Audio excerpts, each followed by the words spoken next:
बकरीद आने वाली है और कुछ बकरे बाहर आकर बकरी के ऐसा चिल्लाने का काम कर रहे, जिसमें नामपल्ली का एक बकरा है जो मैं करते रहता। कल गुड़ी मलकापुर पे एक गाड़ी जो प्लाईवुड के नाम की बोलकर वहां पर जो हंगामा उसके द्वारा किया गया है, मैं हैदराबाद पुलिस डिपार्टमेंट से यह रिक्वेस्ट करता हूं, पहले तो उस बकरी को जेल के अंदर डालो।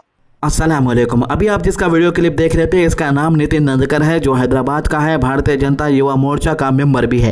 माजिद हुसैन के वीडियोस वायरल होने के बाद सभी लोगों को इन लोगों को चुरका लगाया। हालांकि मोदी सरकार ने सोशल मीडिया पर से ये वीडियो तो डिलीट कर दिया है, इंस्टाग्राम अकाउंट पर से माजिद हुसैन के, लेकिन तड़का जो लगा है उसकी वजह से अंग अंग भड़का है। यही वजह से अब हर रोज नए नए लोग वीडियो बना के डाल दे रहे जिसको भड़का लगा है। ये वही नितिन नंदकर है जो आरएसएस का भी मेंबर है। पहले चड्डी पहनता था, फिर घर में बच्चे बड़े हो गए, बच्चे छुड़ाना शुरू कर दिए बोल के पैंट पहनना शुरू कर दिया। पैंट पे जरा बड़ा सी जैसा दिख रहा है इसको टेलर, और इन्हें भी हमेशा हैदराबाद में आए दिन भड़काऊ भाषण देते रहता है। इसके हाथ के अंदर जो बोर्ड है इसके अंदर साफ लिखा हुआ है सेव हिंदूज फ्रॉम जिहादीज। देखो भाई यहाँ पर सबसे अजीब बात क्या है मालूम, इसके हाथ में जो बोर्ड है इसमें क्या सच्चाई है। देखो भाई बीजेपी की सरकार सेंट्रल में है, पुलिस तुम्हारी है, जज तुम्हारे है, पुलिस वाले आर्मी वाले सब तुम्हारे अंडर में है, फिर तुम अपने आप को किससे बचाना चाह रहे भाई। सारा पावर तुम ना रख ले के भी 75 साल हो गए आज़ादी मिलने के बाद, सारा पावर रख ले के भी बोलेंगे कि हमको बचाओ, तो फिर तुमको बचाने कौन आने वाला है और तुम किससे बचने की बात कर रहे।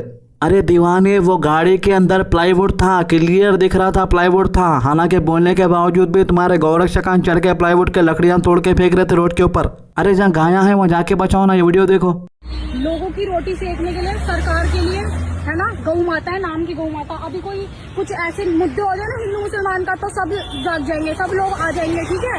अभी मैं आप लोगों को दिखाती हूँ फरीदाबाद स्मार्ट सिटी, ये रास्ता है मुल्ला होटल फरीदाबाद एसडीएम नगर हमारे नियर बाय। और मैं बताऊँ मुझे मारने की धमकी देते हैं, आए दिन मेरे को बोलते हैं तुझे जान से मार देंगे, कर देंगे, वो कर देंगे। दो लड़के मेरा पीछे करते करते जाए, भाई मैं खुली घूमती हूँ, मार दो मुझे, मैं तो सच बोलूंगी। अब मैं आपको एक चीज दिखाने वाली हूँ, मुझे इस बात का जवाब देगा तू राज बसेगा जो मुझे गाली दे रहा है। भाई एक राज बसोइया कह रहा है कि ये रोड पे घूमेंगी, ऐसी घूमेंगी, तुम्हारी माँ भी तो घूमती है रोड पे।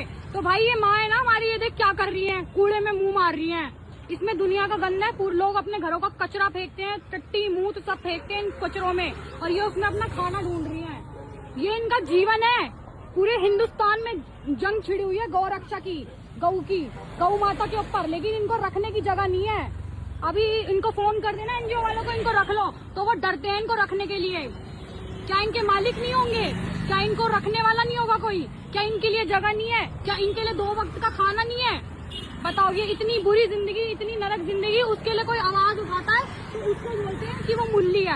तो हमारे हिंदू बहन जिसको रोजाना जो है मारने की धमकी मिलती है, तो मिला हम तुम्हें बताएंगे कि हम क्या है। तो लड़की बोल रही है कि देखो यहाँ पर 15 से 20 गायें हैं कचरा कुंडी के अंदर, इनका ख्याल करने वाला कोई नहीं है। बेचारी भूख की वजह से कचरा कुंडी में आकर कचरा खाने की नौबत आ गई है। अगर आप लोगों को वाकई गौ माता से मोहब्बत है तो आप लोग इन गायों को ले जाकर अपने घरों में क्यों नहीं रखते। अब लड़की ये भी बोल रही है कि जो भी लोग एनजीओ चला रहे भाई, वो लोग तक कहते हैं ये गायों को रखने के वास्ते डर रहे, कहते कि गौ रक्षक आके कहीं उनको ना मार दे, अगर वो कुछ भी क्या है खाना पीना देने में देरी कर दिए, या नहीं तो गाय कोई मर गई उनके पास। तो अब एक हिंदू बहन रियलिटी बता रही है, और ये बकरी बोल रही है कि अरे गौरक्षा के ये 2 कौड़ी के साले बोल रहा। अरे गौरक्षा के कार्यकर्ता 2 कौड़ी के नहीं है, 30 मार खान है और तेरे जीजा है। अरे भाई बातान तो तुम लोग बड़े बड़े कर लेता, मुंह को आया बोले बोल के। अरे भाई बेगम बाजार पर से अगर 4 रौंडा मार जाओ तो सड़कों के ऊपर कहीं गया बैला दिखते। अगर तुम लोग वाकई अपने आप को गौरक्षका बोल रहे तो हैदराबाद के ओल्ड सिटी के अंदर जितने भी गाया बैला आवारा तरीके से फिर रहे उन लोगों को ले जाके एक एनजीओ के पास रखो या गौशाला के अंदर डालो, तो मान लेते कि वाकई तुम लोग गायों की हिफाजत करने वाले हैं। तुम लोग बोल दिए कि भाई तुम लोग गाय की कुर्बानी नहीं देना बकरीद के मौके पे, तो हम लोग गाय की कुर्बानी देना छोड़ दिए। तुम लोग बोले गाय का गोश्त न खाओ, हम लोग गाय का गोश्त खाना छोड़ दिए। अब आगे तुम लोग बोलेंगे कि बैल भी नको खाओ। ऑलरेडी राजा सिंह बोल दिया कि बैल को जो है हिंदू मजहब के अंदर नंदी महाराज बोल के बोलते, इसीलिए बैल को भी नहीं खाना बोल के। अगर वाकई नहीं खाना है तो भाई मोदी सरकार को बोल दो कि पार्लियामेंट के अंदर एक बिल पास कर दिए कि भाई जो है पहले तो गाय को नहीं खाना है, गोश्त नहीं खाना बोल के बोल दिया, पाबंदी लगा दिए गाय के ऊपर, तो अब बैल के ऊपर भी पाबंदी लगा दो। देखो भाई अगर हम लोग नहीं खाए तो हमको कुछ भी नुकसान नहीं होता, हम लोग खाए तो भी ना नुकसान है, नहीं खाए तो भी नुकसान नहीं है। मगर जो बेचने वाले हैं, जो कारोबार करने वाले हैं गायों बैलों का, वो कौन है? ज्यादातर कारोबार करने वाले गैर मुस्लिम ही है गायों का बैलों का। वो लोग गाँव से आके खासतौर से हैदराबाद के अंदर बोलते हैं कि हमारे गायां खरीदो, बैलां खरीद लो भाई, आप लोग रख लो बोल के। अभी आज कोलकाता के 2-3 वीडियोस मेरे पास है, वहाँ पर के लोगों को जो है ऑलरेडी वहाँ पर के इमाम साहब बोल दिए कि आप लोग गाय की कुर्बानी नहीं देना, ना बैल की कुर्बानी देना। मुसलमान यहाँ तक बोल दे रहे हैं कि मोदी सरकार से रिक्वेस्ट कर रहे हैं कि भाई आप लोग जो है गाय को एक नेशनल एनिमल का दर्जा दे दो। हम लोग पूरे को खाना बंद कर दिया ऑलरेडी। एक तरफ नामपल्ली के एमएलए खुद जाके जो है जो माहौल ख़राब हो रहा था गुड्डी मलकापुर हैदराबाद का, वहाँ पर माहौल को शांत कराए और उनके बारे में खिलाफ बोल दे रहा है बयानबाजी करते हुए।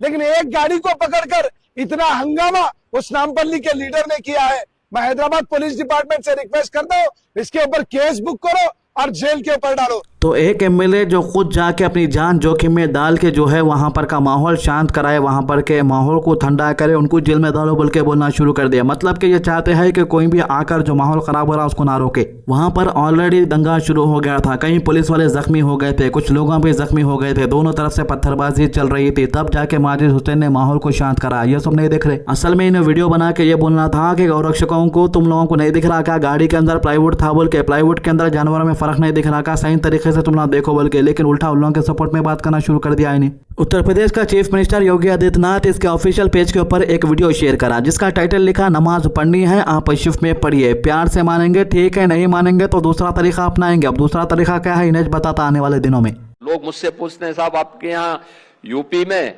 क्या सड़कों पे सचमुच नमाज नहीं होती? मैं कहता हूं कतई नहीं होती है, आप जाके देख लो, नहीं होती है।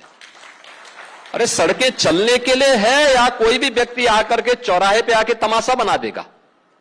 क्या अधिकार है उसको सड़क रोकने का? आवागमन बाधित करने का कौन सा अधिकार है?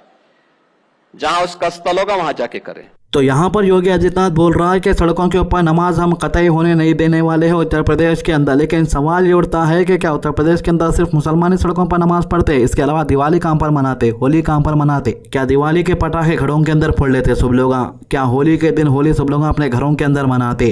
क्या संक्रांति के अंदर पतंगा उड़ाते हुए ग्राउंडों में नहीं देखते अपन लोगों को? छतों के ऊपर से पतंगा कट के जाके वो डोरी जो है कहीं और फंस जाती है और उसकी वजह से कई लोगों की जान चले जा रही। और गणेश फेस्टिवल के मौके पे पूरे रोडां ब्लॉक कर देते, फिर उसके बाद दशहरा के मौके पे भी रोडां ब्लॉक कर देते।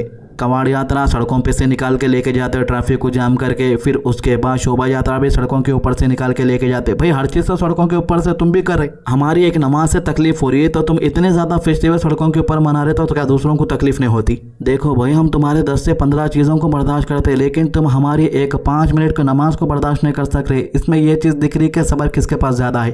अब इस मामले पे वारिस पठान का क्या कहना है मीडिया से बात करते हुए, आइए सुनते हैं। देखिए योगी जी टोटल फेल हो चुके हैं उत्तर प्रदेश के एज अ मुख्यमंत्री। शपथ लिए संविधान की, लेकिन आए दिन इस तरह के अनाप शनाप बकवास करते रहते हैं। कभी ठोक डालूंगा वाली पॉलिसी की बात करेंगे, कभी कट मूल्य वाली बात करेंगे। अरे कितनी नफरत आप फैलाएंगे? और अब ये क्या आपका बयान है कि नमाज 2 शिफ्ट में नहीं पढ़े, 3 शिफ्ट में पढ़े रास्ते में, तो फिर हम दिखाएंगे हमारे रीत से नहीं तो। अरे किस तरह का भाषा का प्रयोग आप कर रहे हैं? आप एक राज्य के चीफ मिनिस्टर है, मुख्यमंत्री है आप। देखिए किसी को रास्ते पे धूप में बारिश में नमाज पढ़ने का शौक नहीं होता। ये तो मस्जिद में जगह नहीं होती है, उसके कारण कोई 5 मिनट नमाज पढ़ लिया रास्ते में तो आपको तकलीफ हो जाती है क्या? अरे हम तो कभी नहीं ऑब्जेक्शन देते। हमारे हिंदू भाइयों को हमने देखा कितनी बार ट्रेनों के अंदर, एयरपोर्ट के ऊपर भजन कीर्तन करते हुए, प्रार्थना करते हुए, हम तो कभी कोई आपत्ति नहीं उठाता। मगर यहाँ पे इस तरह की भाषा का इस्तेमाल करना कि नहीं, फिर हमको हम हमारे हिसाब से करें। क्या करेंगे आप? सबको मार डालेंगे? क्या करेंगे? सबको गोली मार देंगे? क्या करेंगे आप? तो इस तरह की भाषा का प्रयोग नहीं होना चाहिए। मैं तो चाहूंगा मोदी जी देखिए, सुनिए आपके मुख्यमंत्री क्या अल्फाज इस्तेमाल कर रहे हैं। तो ये 3 मामलों के अभी तक की अपडेट। आज की अच्छी बात, हुजूर सल्लल्लाहु अलैहि वसल्लम ने फरमाया जो शख्स मुझ पर एक बार दुरूद पड़ेगा अल्लाह उस पर 10 रहमतें नाजिल फरमाएगा और इसके 10 गुना माफ फरमाएगा। मुस्नद अहमद 12021। हमारे चैनल को सब्सक्राइब कीजिए, वीडियोस को ज्यादा से ज्यादा लोगों तक शेयर कीजिए। अल्लाह हाफिज।